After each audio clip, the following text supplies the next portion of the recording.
Hello dear students.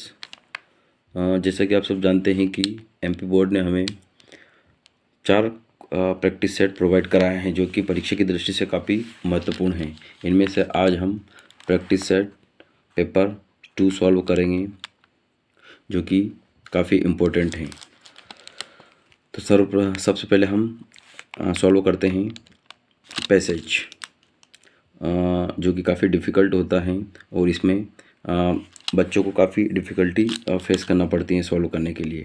तो I will try to provide in easy way translation into Hindi. Let's begin. Read the passage and answer the questions that follow. Once upon a time there lived a queen in the city of Banaras. एक समय था जब बनारस में there lived a queen in the city of Banaras. एक रानी रहती थी बनारस के शहर में। Her name was खेमा, जिसका नाम था खेमा, and she was the wife of king भावपुत्र। तो वह किसकी पत्नी थी? भावपुत्र की। वन नाइट, एक रात को, the queen had a dream of beautiful golden घूस।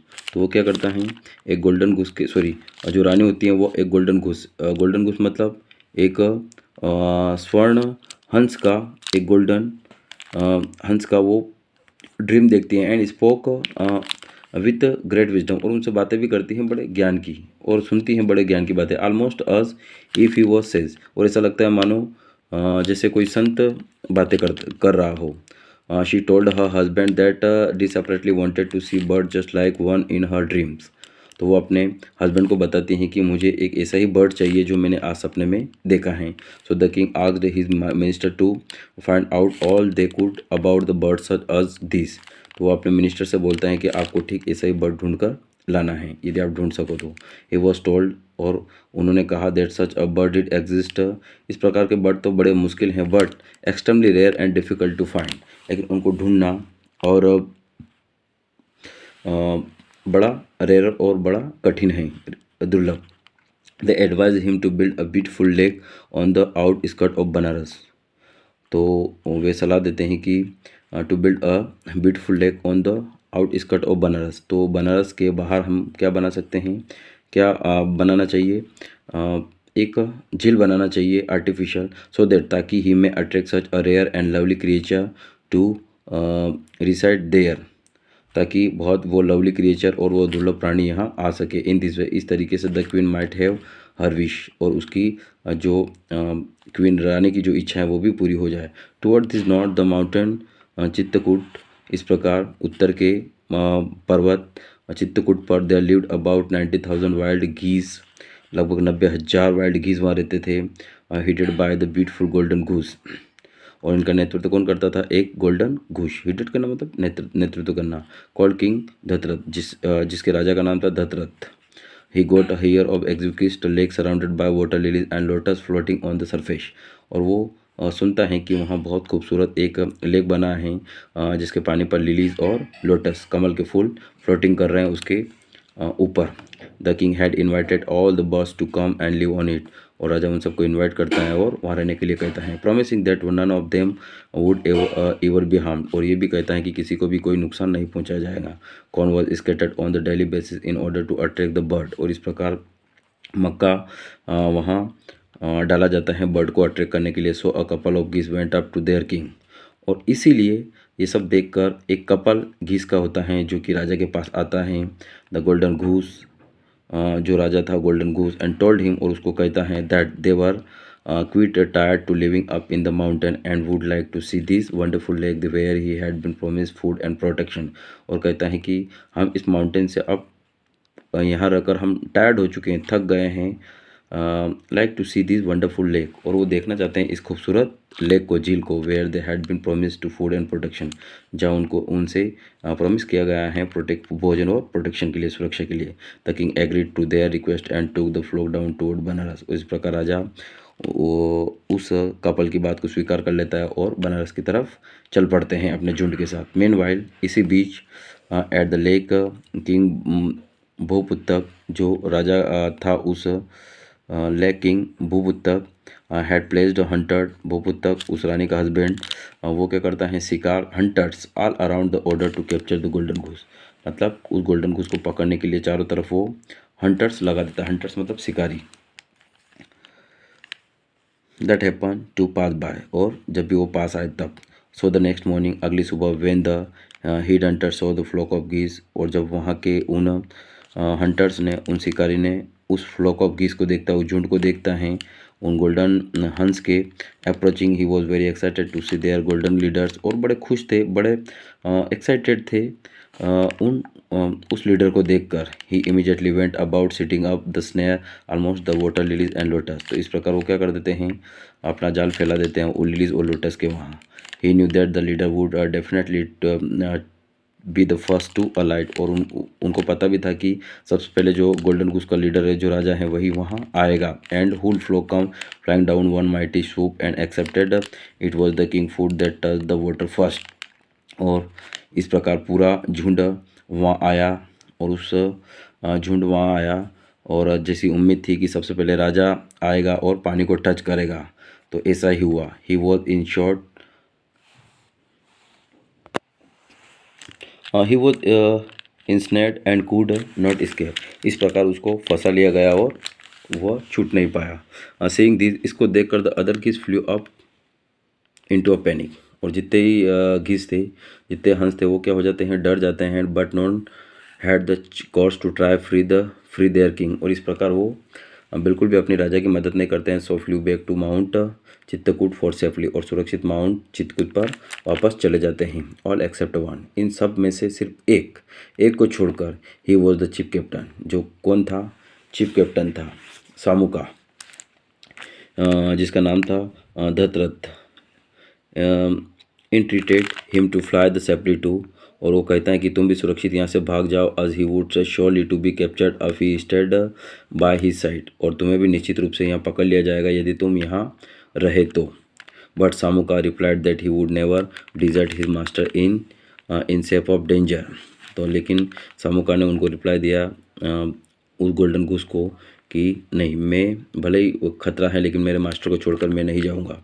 वुड इधर ट्राई टू सेव हिम और डाई बाय साइड, या तो मैं तुम्हें बचाऊंगा या फिर मैं मर जाऊंगा। At this point the hunter approached and Samuka show him the decided to appeal to his compassions, और इस प्रकार एट दिस पॉइंट, इसी समय द हंटर शिकारी अप्रोच, वो देखता है, and Samuka show him he decided to appeal to his compassion, और सामुका उसको देखता है और निर्णय करता है कि मुझे इनसे थोड़ी अपील करना है। The Hunter asked the golden goose, इस प्रकार हंटर और गोल्डन गूस से पूछता है, how came I had not notice the trap, कि आप क्यों नोटिस नहीं कर पाए इस ट्रैप को, इस जाल को।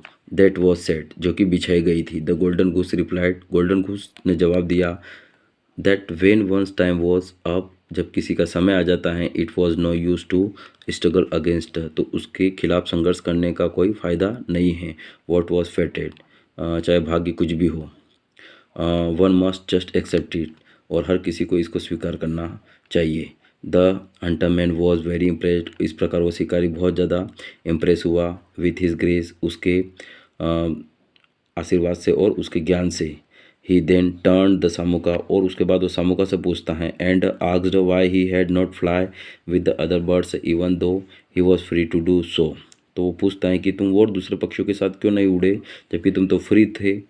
सो Samuka answer that he golden goose was his king, तो वो जवाब देता है कि गोल्डन गूस हमारा राजा है, बेस्ट फ्रेंड और एक सबसे अच्छा मित्र हैं, एंड मास्टर, और हमारा मास्टर भी हैं। And then he could never desert him even at the cost of his own life, तो हम इनको छोड़कर नहीं जा सकते हैं चाहे हमारा जीवन चला जाए। डिजर्ट का अर्थ होता है छोड़ना, छोड़कर जाना। हियरिंग दिस, इसको सुनकर the hunter realize that this were a couple of rare birds is great nobility, तो इससे हंटर को रियलाइज़ होता है कि ये जो जोड़ा है ये बहुत महान है। ही did not care much for his आउन किंग्स रिवार्ड, ये सिर्फ अपने खुद के राजा की केयर ही नहीं करता है, reward, and decided to do the right things, और इसने निर्णय भी लिया कि मुझे क्या सही करना है और क्या गलत करना है। सेट देम फ्री, और फिर उनको वो फ्री कर देता है। Told Samuka that he was ready to die for his king, he would set them both free to fly and whenever they wished, तो दैट फिर वो बताता है कि he was ready to die for his king, क्या तुम तैयार हो अपने राजा के लिए मरने के लिए। ही वुड सेट देम, और इस प्रकार वो तैयार हो जाता है, लेकिन फिर दोनों को छोड़ दिया जाता है और फिर कह दिया जाता है कि तुम जहाँ जाते हो वहाँ चले जाओ। तो इस प्रकार ये पैसेज था जिसका हिंदी मैंने आपको समझाने की कोशिश की। अब हम देखते हैं क्वेश्चन आंसर, जो कि आप बहुत ज़्यादा इजी हो जाएंगे। पहला question, why were the geese keen to visiting the lake in Banaras? क्यों वो गीस की इच्छा थी उस बनारस की झील के वहाँ आने के लिए? They were invited personally by the Bahuputra के द्वारा उनको इन्वाइटेड किया गया था, या they were tired of their old lake, या फिर वो थक गए थे उस पुरानी झील से, या they were amused by the water lilies and lotus, या फिर वो बहुत ज़्यादा आकर्षित थे वाटर लिलीज और वाटर लिलीज या फिर लोटस के द्वारा। या फिर डी वाला हमारा है, the lake was not very the lake was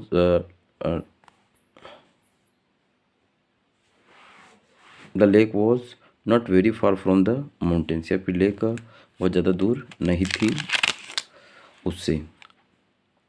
तो हमारा सही आंसर होगा they were tired to their old lake. तो चलो हम देखते हैं सेकंड वाला, why did the lake approach the minister? क्यों राजा उन मिनिस्टर को बुलाता है? In order to find out the best location for the lake, या फिर ये आदेश देने के लिए कि आपको बेस्ट लोकेशन देखना है उस झील की, या in order to find out the golden goose existed, या फिर ये ऑर्डर देने के लिए कि कहाँ है वो गोल्डन गूस, या फिर to inquiry about his wife dream, या अपनी पत्नी के सपने को पूरा करना, या to advise plan to capture all rare birds species, या फिर सलाह प्लान बनाना कि किस प्रकार हम उन स्पीसीज को कैप्चर कर सकते हैं। तो right answer will be in order to find out if golden goose existed, कि कहाँ है वो गोल्डन गूस। अब third question is why did the head hunter realise the king golden goose? क्यों उस हेड हंटर ने उन गोल्डन गूस को रियलाइज़ किया? तो right answer is he was impressed by his wisdom and nobility. वो क्या था, बहुत ज़्यादा इम्प्रेस था उसके ज्ञान और उसकी नोबिलिटी से। और भी क्वेश्चन हम देखते हैं, और भी हम ऑप्शन देखते हैं।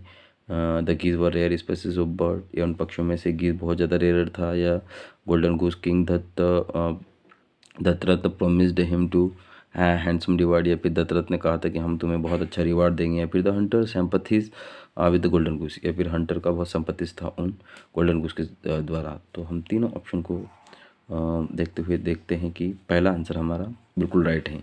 अब देखिए, what was the king intention behind building a lake? क्या राजा का इंटेंशन रहा उस लेक को बनाने में? टू अट्रैक्ट और rare species to living animals and birds, उन सबको वहाँ रहने के लिए आमंत्रित करना, या to beautify the city of Banaras, या फिर वहाँ की जो बनारस की सिटी है उसको खूबसूरत बनाने के लिए। तीसरा ऑप्शन देखते हैं, he did not want to go against the wise of his wife, वो अपने वाइफ की विशेष के खिलाफ नहीं जाना चाहता था। He wanted to capture the golden goose, नहीं वो चाहते थे गोल्डन गूस को कैप्चर करना। Why did the flock geese the retreat the mountain Chitrakoot? Why did the flock of geese panic? क्यों वो डर गया था झुंड, and retreated to mount Chitrakoot, और वापस कहाँ चला गया?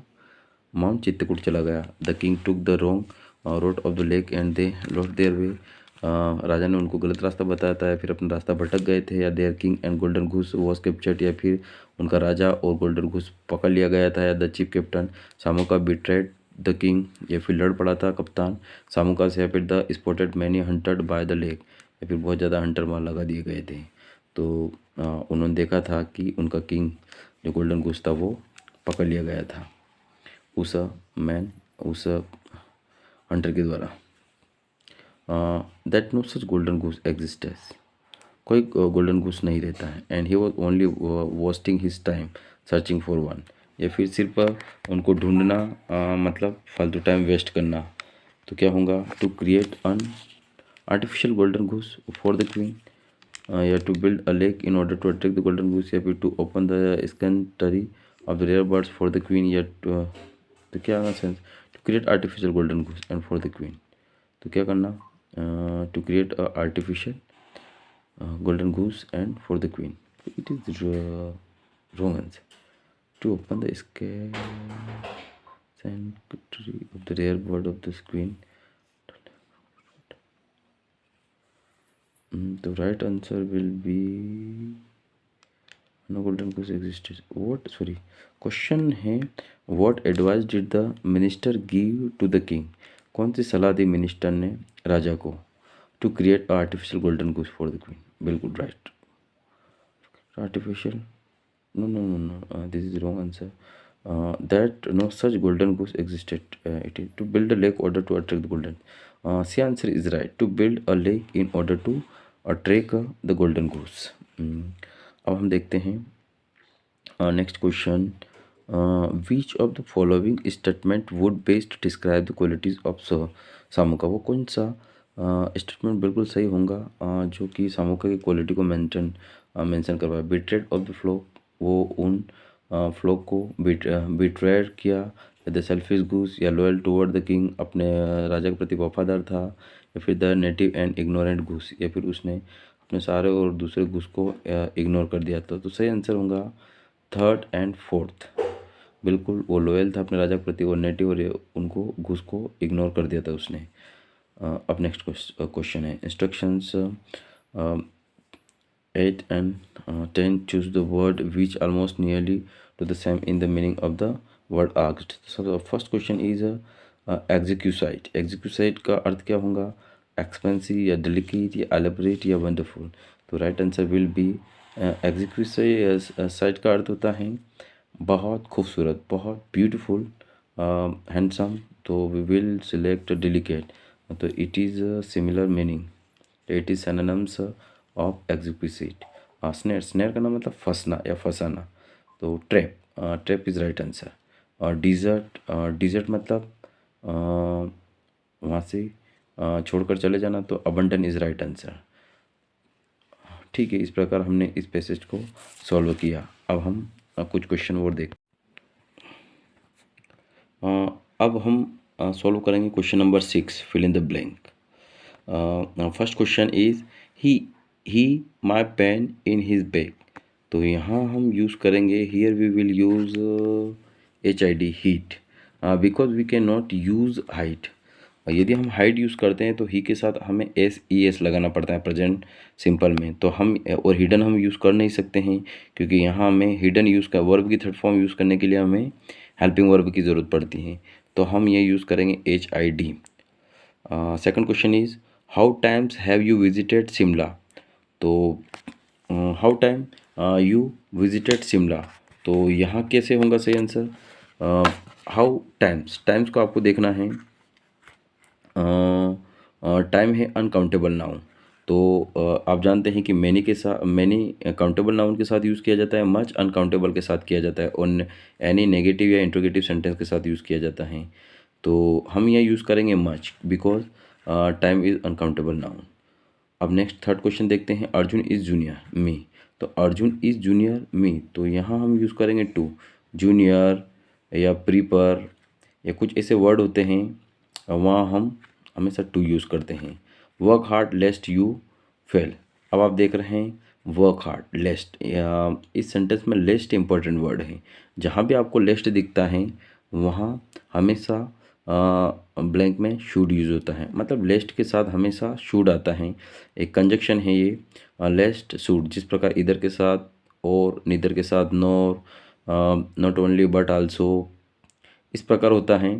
तो इस प्रकार के सेंटेंस में जो कि कंजक्शन होते हैं लेस्ट और शुड हम यहाँ यूज़ करेंगे। अब अगला है हमारा don't walk carelessly you will fell down, तो यहाँ होगा आप ध्यान से, डोंट वॉक केयरली, यदि आप ध्यान से नहीं चलते हैं तो यू विल फॉल डाउन, अन्यथा आप क्या हो जाओगे, गिर जाओगे, तो इल्स मतलब अन्यथा, यहाँ इल्स हम यूज़ करेंगे।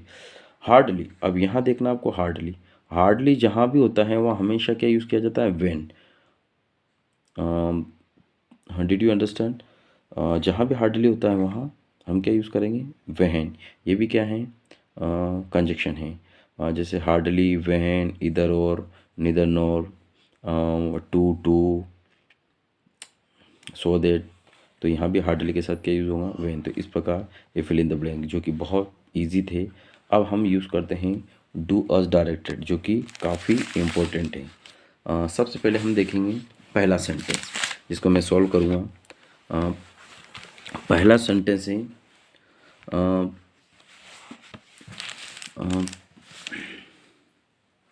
I believe so, he have acted wrongly. तो इसको यूज़ करना है combine the sentence using noun close. तो नाउन क्लोज आप जानते हो नाउन क्लोज कैसे हम यूज़ करेंगे। I believe so you have acted wrongly, तो इसका सही आंसर बनेगा आई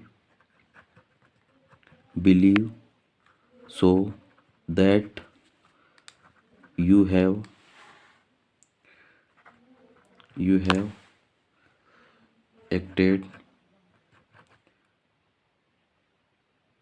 have acted wrongly। तो दिस इज राइट आंसर। अब सेकंड क्वेश्चन हमारा, unless I have money I can not buy this car. तो इसका अनलेस आई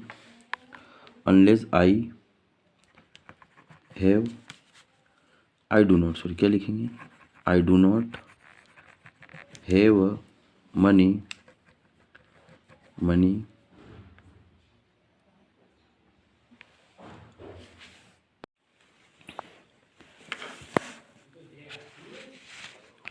अब सेकंड क्वेश्चन हम देखते हैं, unless I have money I can not buy this car. इसमें क्या करना है, rewrite the sentence using if. तो अनलेस की जगह हमें लगाना है इफ़, अनलेस की जगह हम यूज़ करेंगे इफ़। तो इफ़ आई, और जैसे इफ़ यूज़ करेंगे हम तो हमें हेल्पिंग वर्ब यूज़ करना पड़ेंगी। तो I do not have money, फिर कमा हम लगाएंगे, I can not buy this car and full stop. अब हम देखते हैं third question, the tea is too hot for him to drink. The tea is too hot for him to drink. The tea is, too की जगह हमें use करना है so. The tea is so hot. अब for him हमें देखना है, तो हिम को हम बनाएंगे subjective pronoun.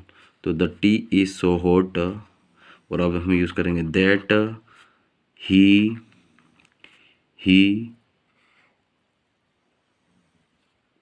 could not drink it। ये था हमारा तीसरा, थर्ड और ये सेकंड। और अब हम फोर्थ क्वेश्चन देखेंगे, the hurt her friend, she hurt her friend. इस सेंटेंस को हम चेंज करेंगे इंट्रोगेटिव में, शी हर्ट हर फ्रेंड। तो ये कौन सी है, वर्ब की second form.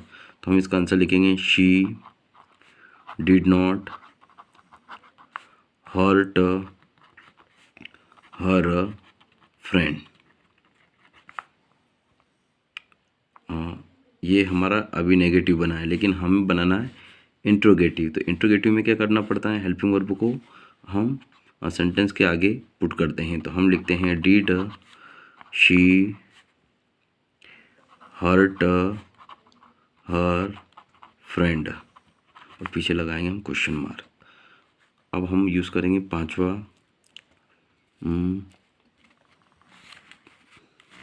This is the school where I teach. तो आइडेंटिफाई द अंडरलाइन क्लोज। तो कौन सा क्लोज है, जैसा कि आप जानते हैं 3 प्रकार के क्लोज होते हैं, नाउन क्लोज, रिलेटिव क्लोज या फिर एडवर्ब क्लोज। रिलेटिव मतलब एडजेक्टिव क्लोज। तो दिस इज़ द स्कूल, ये क्या है, स्कूल है। और वेयर आई टीच, और यहाँ कौन पढ़ाता है, मैं पढ़ाता हूँ। तो स्कूल किससे रिलेटेड हो रहा है, वर्ब से, जहाँ मैं पढ़ाता हूँ। तो स्कूल को, this is the school where I teach, ये वही स्कूल है जहाँ मैं पढ़ाता हूँ। तो स्कूल को आइडेंटिफाई वर्ब कर रही हैं, तो इसे बोलेंगे हम कौन सा क्लोज होगा यहाँ, एडजेक्टिव या एडवर्ब। तो दिस इज़ द स्कूल, ये स्कूल है। और वेयर, जहाँ, आई टीच, जहाँ मैं पढ़ाता हूँ। तो स्कूल किसको आइडेंटिफाई कर रहा है? टीच को। तो ये हैं एडवर्ब क्लॉज, सॉरी हाँ एडवर्ब क्लॉज, एडवर्ब क्लॉज। ठीक है। अब देखिए अगला, there is life there is hope, जहाँ जीवन है वहाँ उम्मीद है, या फिर जहाँ उम्मीद है वहाँ जीवन है। इसको एज लॉन्ग एज के साथ रिलेट करना है, इस सेंटेंस को कंबाइन करना है। तो इसको हम लिखेंगे as long as there is life there is hope. आगे क्या लगाएंगे हम? As long as there is life, जब तक जीवन है तब तक आशा है। ठीक है। अब हम यूज़ करेंगे सॉरी अब हम देखेंगे question number 8। Read the following extract and answer the questions that follow. Passage को हम पढ़ते हैं, एक्सट्रैक्ट को हम पढ़ते हैं, जो कि हमारी बुक फ्लेमिंगो से लिया गया है। Levi's Carroll, the creator of Alice in Wonderland, जो कि इनकी एक रचना है। The creator of Alice in Wonderland किसकी रचना है? लेविस कैरोल की। वो सेड, जिन्होंने कहा था, to have had a just horror of the interviewer, वो क्या हैं? डरते हैं इंटरव्यूअर से। And never consented to be interviewed, और कभी भी तैयार नहीं होते हैं, कभी भी एग्री नहीं होते हैं इंटरव्यूड के लिए, मतलब इंटरव्यू के लिए। It was his horror of being lionized, और ये क्या है? उनके लिए एक लाइनाइज्ड है, मतलब फेमस होने से वो डरते हैं कि ये कहीं मुझे फेमस ना कर दे interview.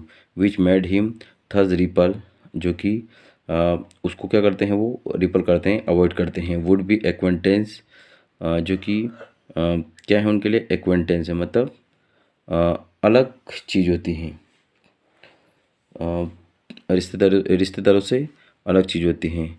And persistence practitioner for his autograph, और वो डरते भी हैं ऑटोग्राफ देने से। And he would afterward related to stories of success in silencing all such people, और क्या करते हैं? अपनी जितनी सक्सेस की कहानियाँ हैं वो बिल्कुल चुपचाप दूसरे लोगों को बताते हैं, with much satisfaction and amusement, बड़े अच्छे तरीके से और बड़े संतुष्टि के साथ। तो कुल मिला के ये पैसेज हमें ये बताता है लेविस कैरोल इंटरव्यू को नेगेटिव पॉइंट ऑफ व्यू से देखते हैं। तो हमारा पहला क्वेश्चन है, Alice is Wonderland is created by, ये किसके द्वारा लिखा हुआ है? तो राइट आंसर रहेगा लेविस कैरोल के द्वारा। अब सेकंड क्वेश्चन हमारा, Lewis Carroll is opinion that interview and autograph creates, दोनों चीज़ें क्या करती हैं? तो ये दोनों हैरर पैदा करती हैं, डर पैदा करती हैं।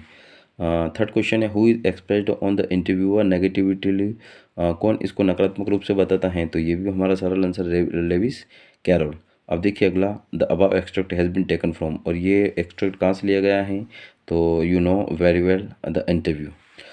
Fourth question, who is the author of the lesson from which above text has been taken, तो ये कहाँ से लिया गया है? इसके राइटर कौन है? तो क्रिस्टोफर सिल्वेस्टर। तो इस प्रकार हमारे ये 4 नंबर इस प्रकार पैसेज यदि हमारे एग्ज़ाम में आता है तो हम आराम से इसको करके 5 नंबर गेन कर सकते हैं। तो it is very easy to exam के पॉइंट ऑफ व्यू से। Now we will discuss another extract from poetry. Read the following extract and answer the questions that follow. The little old house was out of his little new shed in front of at the edge of the road where the traffic is packed.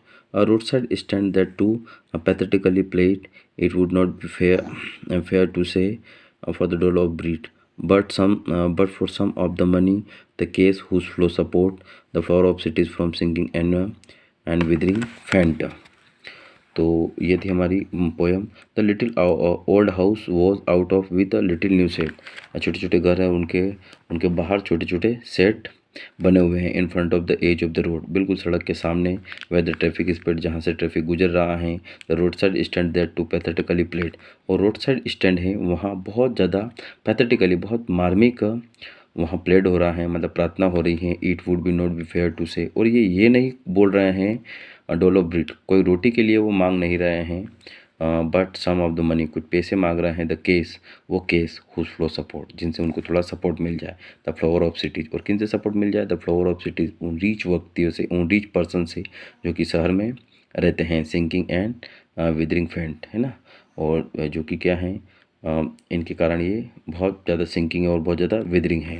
तो पहला जो question हमारा, name the poem and the poet of the above text, कौन है इसके कवि और कौन है इसके तो आप जानते हो इस पोएम का नाम है अ रोड साइड स्टैंड, और इसको लिखा है रॉबर्ट फ्रॉस्ट ने, जो कि अमेरिकन पोएट हैं। Who do the flower of cities a roadside stand refer to, किसको कहा गया roadside stand flower of cities, तो सिटी ऑफ पीपल या फिर उस शहर के लोगों को या सिटी पीपल को।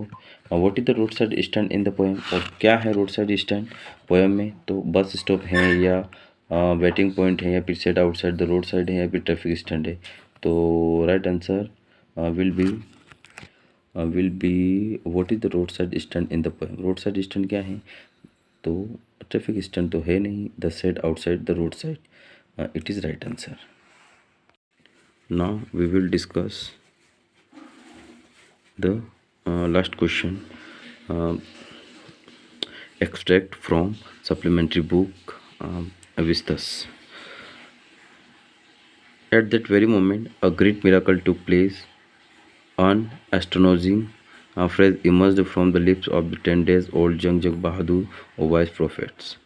तो एट द वेरी मोमेंट, उसी पर the great miracle to place, एक बड़ा जादू होता है, एक बड़ा चमत्कार होता है। An astonishing phrase emerged from the lips of the 10 days old Jung Bahadur, एक जंग बहादुर नाम का प्रिंस होता है, उसके लिप्स होठों से एक आवाज़ निकलती है जो बड़ा आश्चर्य का विषय था। ओ वाइस प्रोफेट्स, और वो कहता है ओ वाइस बुद्धिमान व्यक्ति या संत या ज्ञानी, एवरीवन स्टूड ट्रांसफिक्स्ड इन स्टुपेफैक्शंस, वो बोलता है कि प्रत्येक सॉरी इस चीज़ को सुनकर प्रत्येक व्यक्ति वहाँ बिल्कुल भौचक्का था। They looked widely at each other and ब्लिंक्ड, और सब एक दूसरे के सामने देखते हैं और बहुत आश्चर्यचकित बहुत आश्चर्य फील करते हैं। और वो बोलता है o wise prophets it was I who spoke, ये वही था जिसको मैंने बोला। This time there were no ground for doubts, यहाँ कोई संदेह नहीं है किसी चीज़ का। It was the infant born just 10 days ago, ये एक छोटा सा नवजात है जो कि 10 दिन पहले जन्मा है। हैड इन एनाउंसिएटेड द वर्ड, जिसने इस प्रोनाउंसिएटेड द वर्ड, जिसने ये शब्द बोले हैं सो क्लियरली, बड़े क्लियरली। द चीफ एस्ट्रोलॉजर्स टूक ऑफ हिज ऑब्स्टिकल्स, और वो जो बड़ा एस्ट्रोलॉजर था, एस्ट्रोलॉजर मतलब जो कि राशिवासी देखता है, तो the chief astrologer took off his spectacle, वो अपने चश्मे को उतारता है, and gazed intently at the baby, और उस बेबी की तरफ देखता है। All those who are born will one day have to die, और कहता है कि ये बच्चा जो जन्मा है एक दिन जरूर मरेगा। We do not need your predictions to know that, और फिर वो कहता है कि हमें ज़रूरत नहीं है इस प्रकार के भविष्यवाणी की। There would be some sense in it if you couldn't tell us the manner of that, क्या there would be some sense, क्या कुछ है इसमें, if you couldn't tell us, यदि आप हमें बता सकते हैं इस मृत्यु के बारे में। तो infant uttered this word in this little squealy, वो इस प्रकार छोटे छोटे शब्दों में वो बालक इस प्रकार के शब्द बोलता है। अटर्ड करना मतलब बोलना। तो ये था हमारी सप्लीमेंट्री बुक विस्तस का पैसेज। हम देखते हैं अब question, who is I in the above line, कौन है आई इसमें। तो हमारा आंसर होगा the prophet, the tiger king, the tiger king's father, the tiger king's wife. तो हमारा जो आंसर होगा वो होगा, देखिए ऊपर, at the very moment a great miracle to please and closing phrase. तो हमारा सही आंसर होगा the tiger king, right answer. It was I who spoke, तो इसका सही आंसर है द टाइगर किंग। अब अगला क्वेश्चन हमारा, who spoke at the as of 10 days, कौन बोला था 10 दिन का एक नवजात, द टाइगर किंग, वो भी कौन था, द टाइगर किंग। अब अगला क्वेश्चन है, what did the royal infant want to know, क्या जानना चाहता था वो रॉयल इन्फेंट, तो वो जानना चाहता था the extract manner of his marriage, अपनी शादी के बारे में, the extract manner of his death, अपनी मृत्यु के बारे में, the extract manner of his sitting on his throne, या अपने सिंहासन के बारे में। तो वो जानना चाहता था the extract manner of his death, उसकी मृत्यु के बारे में। तो स्टूडेंट्स ये हमारा पेपर सॉल्यूशन मैं इसका फुल सॉल्यूशन PDF फॉर्म में प्रोवाइड करूँगा। और यदि आप सेट ए का भी आंसर चाहते हो तो आप ज़रूर कमेंट कर मुझे बताइए, तो मैं आपको सेट ए का भी आंसर प्रोवाइड करा दूँगा। Okay, watching this video, please subscribe and share this video with your friends. Thank you so very much.